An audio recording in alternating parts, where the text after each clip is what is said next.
a un nuevo vídeo de Perdiéndonos por ahí. En este caso vamos a empezar con los apuntes para la certificación A2. Os animo a que todos los que hayáis estudiado para la A1 o para la A3 intentéis sacaros el A2 porque os va a abrir mucho el abanico y es bastante sencillo. Estos apuntes están optimizados para que más o menos lo que está preguntando ahora la agencia, para que lo tengáis más o menos claro y os podéis presentar con ciertas garantías. Como siempre, si os gustan los apuntes, nos escribís al correo de Perdiéndonos por ahí que os dejo en la descripción y os los mandamos. De todos modos, si veis cualquier fallo, error o lo que sea, nos lo comentáis y os tendré actualizado en la descripción todos los acontecimientos y todas las novedades que haya. En primer lugar, empezamos con este vídeo que es de meteorología, ¿vale? La primera parte. Va a haber otros dos vídeos más que os los iré subiendo a lo largo de esta semana o la que viene. En cuanto a la meteorología, vamos a ver los efectos de las condiciones meteorológicas que afectan a los vuelos de nuestro dron, ¿no? Y el primer efecto que más afecta a nuestros drones es el viento. Entonces vamos a saber, pues vamos a aprender cómo se genera el viento, ¿no? ¿Y cómo se genera el viento? Pues por la razón principal es por la igualación de la presión que hay en la atmósfera, ¿no? De las distintas masas de aire. Entonces, estos cambios de presión de aire son causados por el calentamiento desigual de la superficie de la Tierra. La Tierra no se calienta igual. La superficie depende de si estamos encima del mar, de los colores de la superficie, todo eso influye. Entonces, este aire se calienta geográficamente de manera diferente debido a las diferentes características de la superficie. El agua, la tierra, el terreno llano, inclinado, etc. Cómo inciden los rayos. A esto se le suma también la fuerza centrífuga, que también va a ser importante a la hora de generar viento, producido por el movimiento de rotación de la Tierra, así como la gravedad. En cuanto a lo de fuerza centrífuga, si habéis volado y habéis cruzado el océano, por ejemplo, hay veces que los vuelos comerciales, pues tú tardas una hora menos o una hora menos en realizar en un sentido el vuelo y en otro sentido tardas una hora más. ¿Eso se debe a qué? Pues al movimiento de rotación de la Tierra y también a la fuerza centrífuga que genera una corriente en chorro, y tenemos una corriente en chorro, entonces los aviones se aprovechan de esa corriente para ir más rápido y gastar menos combustible, claro. Entonces, como hemos dicho antes, el sol no calienta el aire directamente, por lo que donde la superficie terrestre es más cálida, el aire también será más cálido. Al estar el aire a temperatura diferente tenemos varias cosas. El aire caliente es menos denso, entonces tiene menos presión, entonces tiende a subir. Y el aire frío es más denso, por lo que tiende a bajar, y al estar más bajo pues tiene más presión, ¿vale? Y al ser más denso, claro. Entonces aquí os he hecho la tabla para que lo tengáis un poquito más claro. El aire cálido, menos denso, menos presión, por lo que tiende a subir para arriba. Mientras que el aire frío, más denso, más presión, tiende a bajar. Por esto os podéis acordar en la calefacción. ¿Dónde tenemos los radiadores en casa? Los radiadores siempre están en la parte de abajo de las casas, ¿no? Y el aire frío que tenemos, el aire acondicionado que se pone en las partes de arriba de las casas, ¿no? Entonces, ¿cuál es el motivo? Pues porque el aire caliente tiende a subir y el aire frío tiende a bajar. Entonces provocamos en nuestras habitaciones y en nuestra casa una circulación del aire para que se caliente o se enfríe, depende de lo que queramos. Por lo que el aire fluye de una presión más alta a una más baja, siempre en esta dirección, de la más alta a la más baja. Esto nos podemos acordar en un globo. Tú cuando metes aire en un globo tienes una presión más grande dentro del globo, entonces tú cuando lo abres siempre la presión más alta va a la presión más baja. Bueno, hasta aquí lo tenemos, así que continuamos un poquito más con el viento, ¿vale? El viento se comporta de forma diferente según la distancia al suelo y los obstáculos. Al volar máximo a 120 metros de altura, que es donde podemos volar nosotros con estos certificados, es algo que los pilotos a distancia deben tener en cuenta, ¿no? Entonces, el viento de tierra, ¿qué tenemos que tener en cuenta? Pues el viento de tierra se caracteriza por tener una velocidad media en relación con el viento de altitud. ¿Por qué? Por el simple rozamiento del viento. El viento en altura va a libre albedrío, y aquí con el rozamiento de los obstáculos y con todo pues tendríamos una velocidad más baja, ¿vale? La velocidad del avance se reduce debido a la fricción con la superficie, especialmente en áreas con obstáculos densos, árboles, edificios, etc. En vientos moderados y fuertes se forman vórtices de aire o turbulencias, ¿vale? Eso lo tenemos que tener muy en cuenta. ¿Cuándo? Cuando volamos con objetos. Ahora lo vamos a ver, ahora os lo explico mejor, ¿vale? Y tenemos que tener dos lados que vienen principalmente de la náutica, para todos los que os vayáis a sacar el PER, que tengo un vídeo explicando cómo se saca el PER por libre, para los que os interesa, que la náutica es muy bonita también. Y luego tenemos a sotavento, barlovento de donde viene el viento y sotavento hacia donde se dirige, ¿vale? Entonces, ¿qué tenemos? Pues tenemos un edificio que podemos estar volando cerca de un edificio, cualquier obstáculo, pongo edificio a modo orientativo, ¿no? ¿Y qué tenemos? Pues barlovento, que es por donde viene el viento, y luego tenemos el sotavento, que es hacia donde va a ir el viento cuando pase este obstáculo, ¿no? Entonces, ¿qué tenemos? Pues que tenemos un sitio más o menos seguro para volar, es barlovento, siempre y cuando no nos acerquemos en exceso al edificio o al obstáculo, ¿sabes? Para volar con cierta seguridad.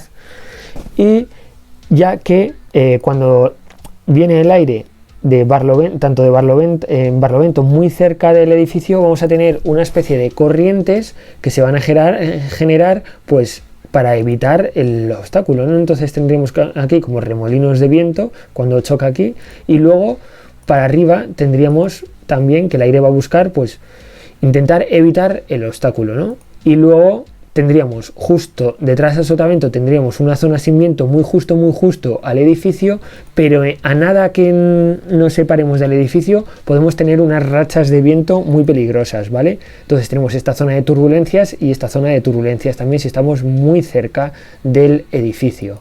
Por lo que cuando volamos a sotavento, y lo suelen preguntar en exámenes, es muy importante tener en cuenta que a nada que subamos un poco el dron nos puede empujar muy fuerte el viento, porque aparentemente estamos volando sin viento y en cuanto subamos y llegue la corriente puede acabar el dron, pues vete tú a saber, ¿vale? Pues para que lo tengamos en cuenta.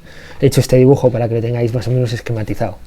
Los obstáculos, edificios, árboles más grandes, montañas que forman cuellos de botella se caracterizan por un viento más rápido y fuerte que el que los rodea, ¿no? Pues el efecto Venturi que os explicaba también en el A1 A3.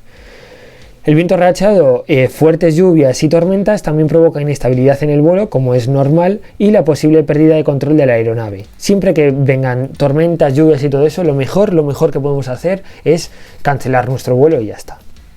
Vamos a hablar un poco de lo que es la turbulencia, ¿no?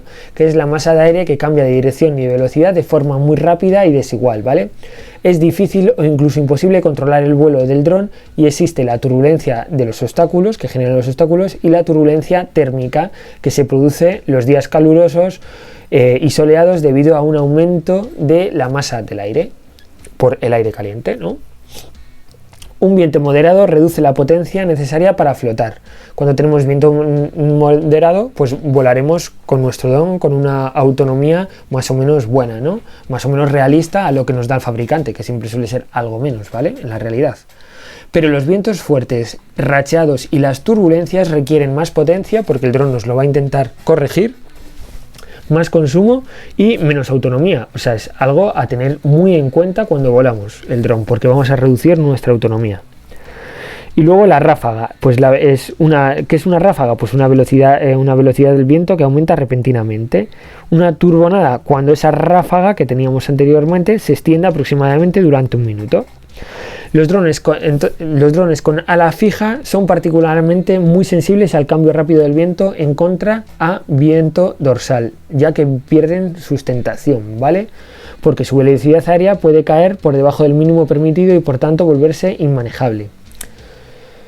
Esto es muy importante, y si nos fijamos en los aeropuertos siempre, en un aeropuerto siempre van a volar en dirección al vuelo, al viento predominante, ¿no? Por ejemplo, en Madrid tiene configuración norte o configuración sur. Entonces, dependiendo de dónde tenga el viento dominante, van a realizar los vuelos y los despegues en esa dirección. Por lo que si tendremos el viento que viene del norte, siempre volaríamos pues para despegar a dirección norte. Y pues cuando despegamos, cuando aterricemos, también dirección norte, siempre y cuando que venga del norte hacia el sur el aire, ¿vale? Eso tenerlo claro y más o menos es fácil. Entonces, si lo mejor es tener ese viento porque nos va a ayudar para tener más sustentación a la hora de despegar, ¿no? Si lo tenemos lateral se complica mucho la circunstancia. Por eso está este párrafo. En el vuelo con el dron se debe tener en cuenta que el viento en contra y el viento frontal puede afectar al alcance operativo del dron. Pues tenerlo en cuenta lo que hemos hablado antes, ¿no? Que el viento en contra, pues evidentemente vamos a consumir más. La velocidad y la dirección del viento afectan a las características del vuelo de nuestro dron, como no puede ser de otra manera, y el viento en contra reduce el alcance y prolonga el tiempo de vuelo hasta el punto planificado. Así que reducimos el alcance y prolongaríamos el tiempo si lo tenemos en contra hasta llegar a nuestro punto checkpoint que queramos llegar o hasta donde queramos llegar para hacer una grabación de lo que sea. Luego a la vuelta, pues si tenemos viento en cola para volver, pues nos ayudará para llegar antes.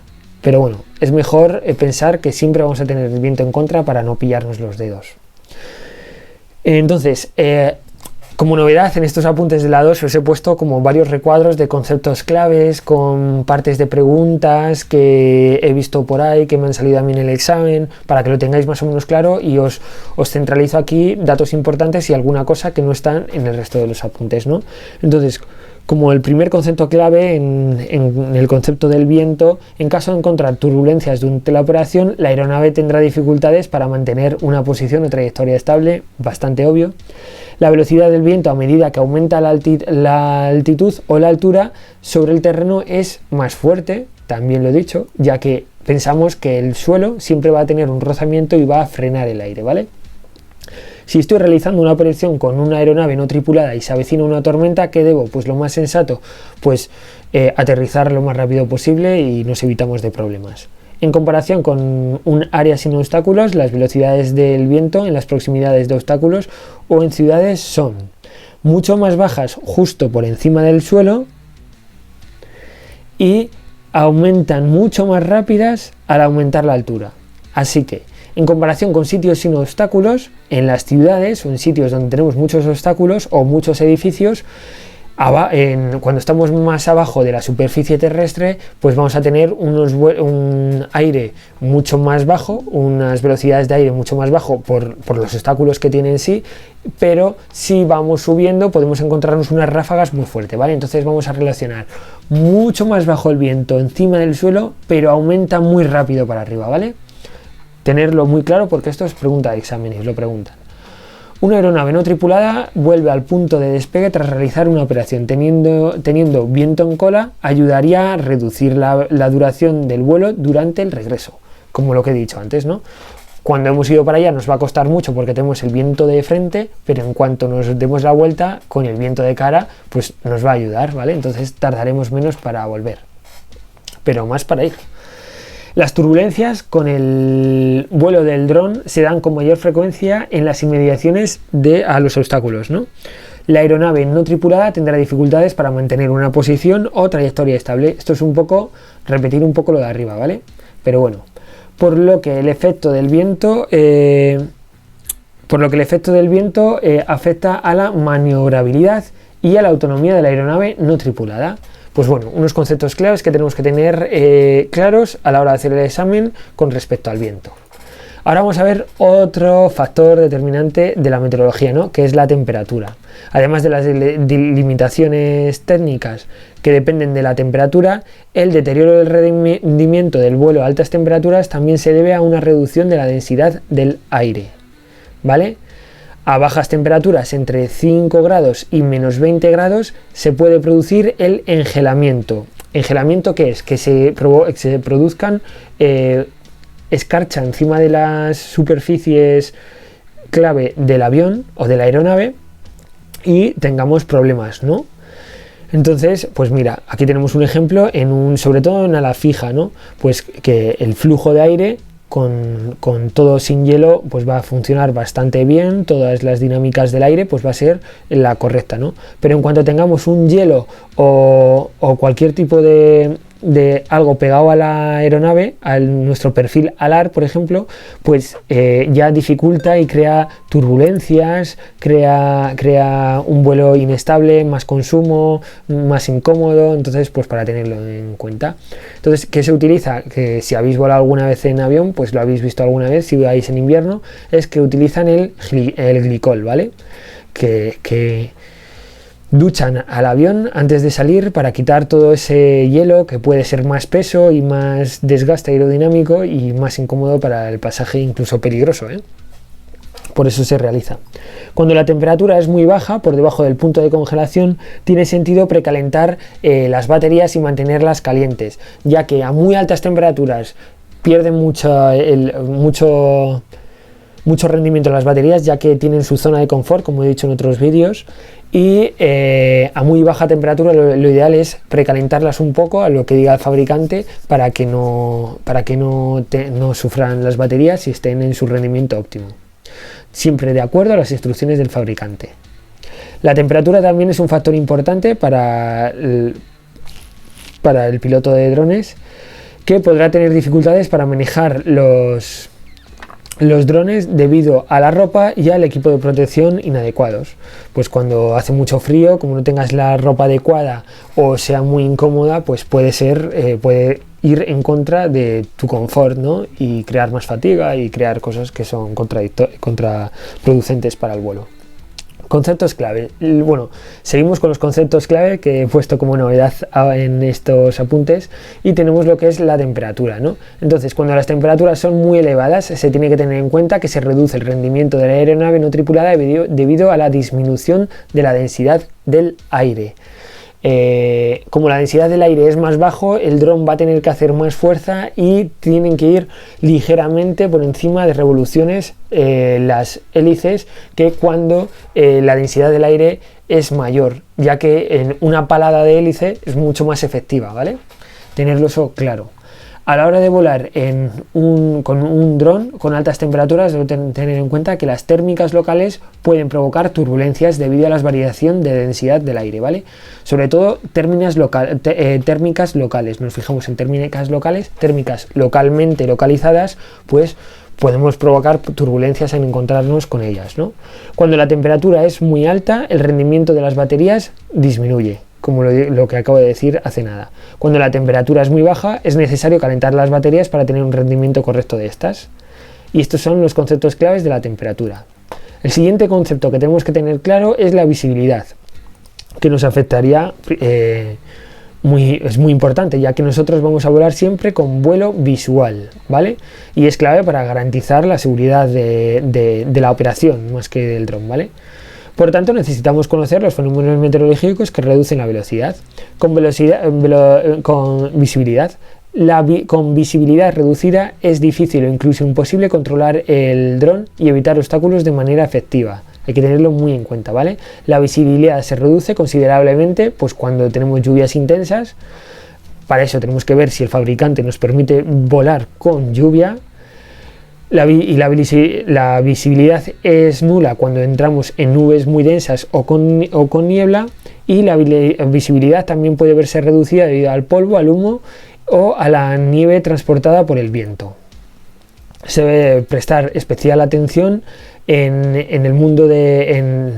las nubes en el mundo de las montañas, bueno, en los sitios de las montañas donde las nubes pueden formarse rápidamente a lo largo de las pendientes y sorprendernos y perder de repente el contacto visual con la aeronave, ¿vale? Todos hemos estado en la montaña y de repente, ¡oh, qué buen día hace! Y al rato nublado todo como si no hubiera un mañana. Conceptos clave. La visibilidad con nuestro dron. ¿Qué tenemos de conceptos claves? Pues muy fácil, muy sencillo. Pues que la visibilidad a nivel del suelo se puede ver reducida debido al polvo en suspensión, las nubes y el calima, ¿no? La calima famosa esta que la tenemos de vez en cuando por aquí, por la península. En una zona de alta montaña, bueno, y en Canarias más, en una zona de alta montaña la duración del vuelo con drones es menor debido a la disminución de la densidad del aire. Pues bueno, para tenerlo en cuenta, cuando volamos en altas altitudes. Y luego el otro concepto que tenemos que tener muy en cuenta pues es la densidad del aire, como ya lo hemos hablado antes, ¿vale? La densidad del aire describe las masas de aire en una habitación determinada. Es la relación entre la masa de aire y su volumen. La densidad influye en la energía cinética del viento. La densidad del aire se caracteriza por una disminución con la altura creciente. Según aumentamos la altura, desciende la densidad. Si elevamos la temperatura también disminuiría la densidad del aire.